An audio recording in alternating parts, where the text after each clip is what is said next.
ಅಮ್ಮ ಅಪ್ಪ ಅಮ್ಮ ಏನೋ ಏನಾಯ್ತಪ್ಪ ರಿಸಲ್ಟ್? ಅಮ್ಮ ನನ್ನ ಎಕ್ಸಾಮಲ್ಲಿ ಪಾಸ್ ಆಗ್ಬಿಟ್ಟೆ ಅಮ್ಮ. ಇಷ್ಟು ದಿನಕ್ಕೆ ನಾನು ಕಂಡು ಕನಸು ಇವತ್ತು ನನಸಾಯ್ತು ನೋಡು. ಅಪ್ಪ ಸ್ವೀಟ್ ತಿನ್ನಿ ಅಮ್ಮ.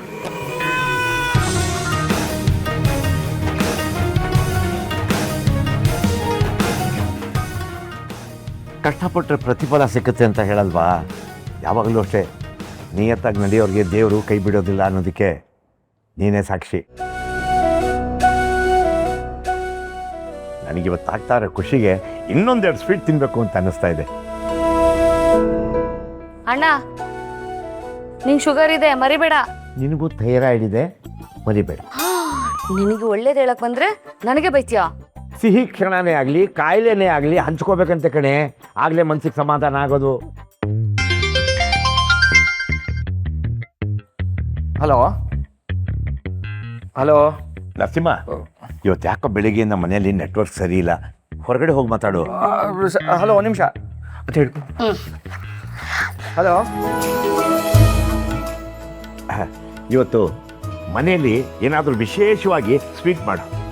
ಈಗ ತಾನೇ ತಿಂದಿಯಲ್ಲ. ಅದು ಅವನ್ ತಂದಿರೋದ್ ಕಡೆ. ಅಯ್ಯೋ ಹೋಗ್ಲಿ ಬಿಡಿ, ಮಾಡ್ತೀನಿ ನಡಿಯ. ಹೋಗೆ ನೀನು ಸಹಾಯ ಮಾಡಿ ಹೋಗೆ. ಸಕ್ಕರೆ ಹಾಕ್ತೀನಿ ಇರು.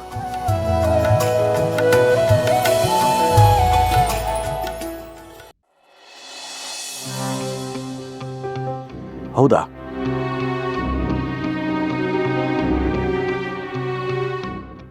ಅಂದರೆ ಇದೆಲ್ಲ ಡೂಪ್ಲಿಕೇಟ್ ಸರ್ಟಿಫಿಕೇಟ್ಸಾ? ದಿಶಾ ಸುಳ್ಳು ಹೇಳಿದಾಳ? ಚಿರು ಅಂದರೆ ಇಷ್ಟ ಅಂತ ಸುಳ್ಳು ಹೇಳಿ ಮದುವೆ ಮಾಡ್ಕೊಂಡಿದ್ದಾಳ? ಅಣ್ಣ ಏನಿದು? Disha birth certificate. ಇದನ್ನ ನೀನೇ ಕಟ್ಕೊಂಡಿದ್ಯಾ? ಅವಳ ಬಗ್ಗೆ ಎನ್ಕ್ವೈರಿ ಮಾಡೋದಕ್ಕೆ. ಏನು ಎನ್ಕ್ವೈರಿನಾ? ಯಾಕೆ? ಅವಳು ಯಾರು, ಎಲ್ಲಿಂದ ಬಂದಿದ್ದಾಳೆ, ಅವಳ ಮನಸ್ಸಲ್ಲಿ ಏನು ಉದ್ದೇಶ ಇದೆ ಅಂತ ತಿಳ್ಕೊಳ್ಳೋ ಪ್ರಯತ್ನ ಮಾಡ್ತಾಯಿದ್ದೀನಿ. ನೋಡು, ಅವಳು ಬರ್ತ್ ಡಾಕ್ಯುಮೆಂಟ್ಸ್ ಯಾವುದೂ ಒರಿಜಿನಲ್ ಅಲ್ಲ.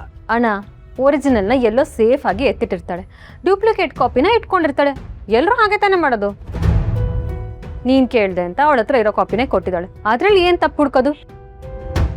ಅವಳು ನಮ್ಮ ಕಂಪನಿಗೆ ಸೇರೋವಾಗಲೇ ಅವಳ ಬ್ಯಾಕ್ಗ್ರೌಂಡ್ ಎಲ್ಲ ವೆರಿಫೈ ಮಾಡಿಸಿದೀವಲ್ಲ. ಆದರೂ ನಿನಗೆ ಯಾಕೆ ಅವಳ ಮೇಲೆ ಡೌಟು ಅಂತ ನನಗೆ ಅರ್ಥ ಆಗ್ತಿಲ್ಲ. ಅವಳು ನಡ್ಕೋತಾ ಇರೋ ರೀತಿ ನೋಡಿದ್ರೆ ನನಗೆ ಡೌಟ್ ಬರುತ್ತೆ. ನಮ್ಗೆ ಯಾರಿಗೂ ಡೌಟ್ ಇಲ್ಲ. ನಿನಗಿದ್ರೆ ಅದೇನು ಚೆಕ್ ಮಾಡ್ತೀಯೋ ಮಾಡು.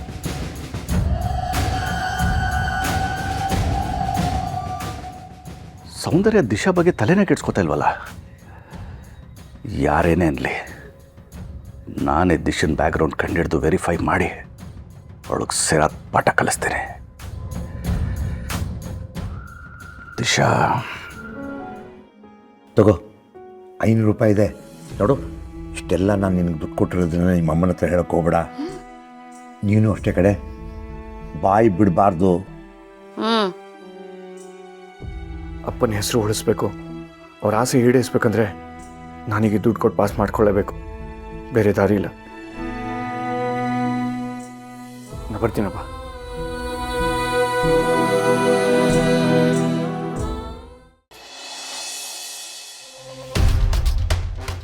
ಅಕ್ಕ ಏನು ಮಾಡೋದಕ್ಕ, ದಿಕ್ಕೆ ತೋಚ್ತಿಲ್ಲ. ಅಲ್ಲ ದಿಶಂಗೆ ಇಲ್ದಿರೋ ಅಪ್ಪ ಅಮ್ಮನ ಎಲ್ಲಿಂದ ತೋರಿಸೋದು? ಅಯ್ಯೋ ನೀನು ತಲೆ ಕೆಡಿಸ್ಕೋಬೇಡ. ಯಾವುದಾದ್ರೂ ಒಂದಷ್ಟು ಫೋಟೋನ ಡೌನ್ಲೋಡ್ ಮಾಡಿ ಇವರೇ ನಿಮ್ಮ ಅಪ್ಪ ಅಮ್ಮ ಅಂತ ಹೇಳಿ ತೋರಿಸಿದ್ರಾಯ್ತು. ಇದು ಇಲ್ಲ ಅಕ್ಕ, ಮುಖ ಮ್ಯಾಚೇ ಆಗ್ತಿಲ್ಲ.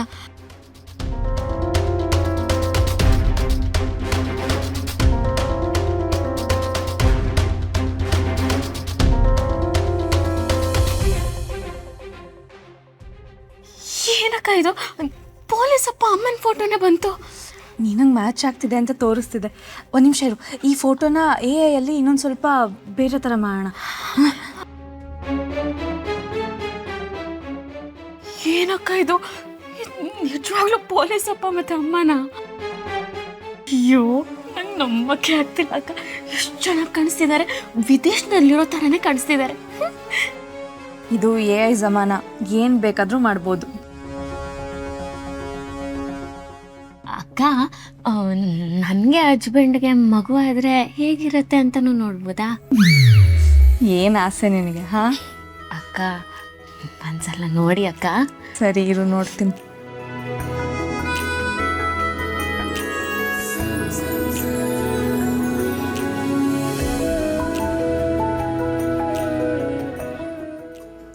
ಯಾಕೋ ನೆಟ್ವರ್ಕ್ ಸ್ಲೋ ಇದೆ, ಇದನ್ನು ಆಮೇಲೆ ನೋಡೋಣ. ಫಸ್ಟು ಈ ಫೋಟೋನ ನಿನ್ನ ಫೋನಿಗೆ ಕಳಿಸ್ಬಿಡ್ತೀನಿ, ಸರಿನಾ? ಅಕ್ಕ ಇದನ್ನ ಬೇಗ ನನ್ನ ಫೋನಿಗೆ ಕಳಿಸಿ. ಹಾಂ, ನಿನ್ನ ಫೋನಿಗೆ ಕಳಿಸಿದ್ದೀನಿ, ಆದರೆ ನೀನು ಡೈರೆಕ್ಟಾಗಿ ಫೋನಲ್ಲಿ ತೋರಿಸ್ಬೇಡ, ಅವರಿಗೆ ಡೌಟ್ ಬರುತ್ತೆ. ಪ್ರಿಂಟೌಟ್ ತೆಗೆದು ತೋರಿಸು. ಅವ್ರೇನಾದರೂ ಕೇಳಿದ್ರೆ ಇಟ್ಕೊಂಡಿದ್ದೆ, ನೀವು ಕೇಳಿದ್ರಲ್ಲ ಅದಕ್ಕೆ ತೋರಿಸ್ತಿದ್ದೀನಿ ಅಂತ ಹೇಳು. ಹಾಂ ಸರಿ, ಬೇಗ ಬನ್ನಿ ಪ್ರಿಂಟ್ ತೊಗೊಂಡ್ಬಿಡೋಣ.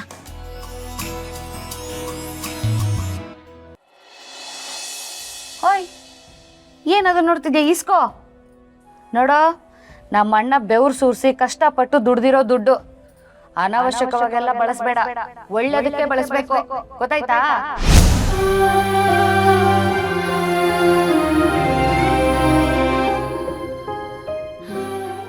ಇದು ಕಷ್ಟಪಟ್ಟು ದುಡ್ದು ಯಾರಿಗೂ ಹೇಳದೆ ಇಟ್ಟಿದ್ದಿದ್ದು ದುಡ್ಡು. ಜೋಪಾನವಾಗಿ ಬಳಸಪ್ಪ. ತಗೋ.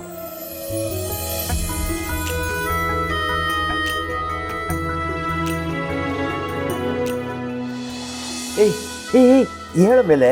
ನರಸಿಂಹ ಹೇಳ. ಯಾಕೆ, ಏನಾಯ್ತು? ದಯವಿಟ್ಟು ಕ್ಷಮಿಸಿಪ್ಪ. ನೀವು ಇಷ್ಟು ವರ್ಷ ಕಷ್ಟಪಟ್ಟು ದುಡ್ದು ಉಳಿತಾಯ ಮಾಡಿರೋ ದುಡ್ಡನ್ನ ತಗೋತಾ ಇದೀನಿ. ಹೆತ್ತವರು ಎಷ್ಟೇ ಸಂಪಾದನೆ ಮಾಡಿಟ್ಟಿದ್ರು ಅದು ನಿಮ್ಗಳಿಗೆ ಅಲ್ವೇನೋ. ಹೋಗುವಾಗ ನಾವೇನು ತೊಗೊಂಡೋಗ್ತೀವ? ಆದರೂ ಕೆಲವು ಜನ ಇದನ್ನೆಲ್ಲ ಅರ್ಥ ಮಾಡ್ಕೊಳ್ಳದೆ ಹೆತ್ತವ್ರ ಜೊತೆ ದುಡ್ಡು ಆಸ್ತಿ ಅಂತ ಜಗಳ ಮಾಡ್ತಾ ಇರ್ತಾರೆ.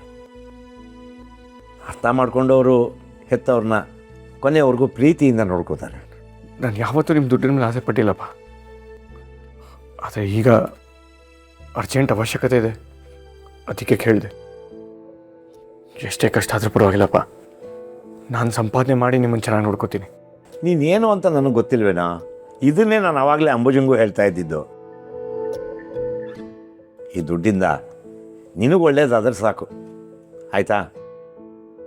ನಾನು ಕೂಡಿಟ್ಟಿದ್ದು, ಜೋಬಲ್ಲಿಟ್ಟಿದ್ದು ಎಲ್ಲ ಸೇರಿಸಿ ಹಾಕಿದೆ, ಆದರೂ 500 ರೂಪಾಯಿ ಕಮ್ಮಿ ಬಂತು. ಪರವಾಗಿಲ್ಲಪ್ಪ, ನಾನು ಅಡ್ಜಸ್ಟ್ ಮಾಡ್ತೀನಿ. ನೀನೆಲ್ಲೋ ಅಡ್ಜಸ್ಟ್ ಮಾಡ್ತೀಯಾ ಈ ಹೊತ್ತಲ್ಲಿ? ಇರು, ಬಂದೆ.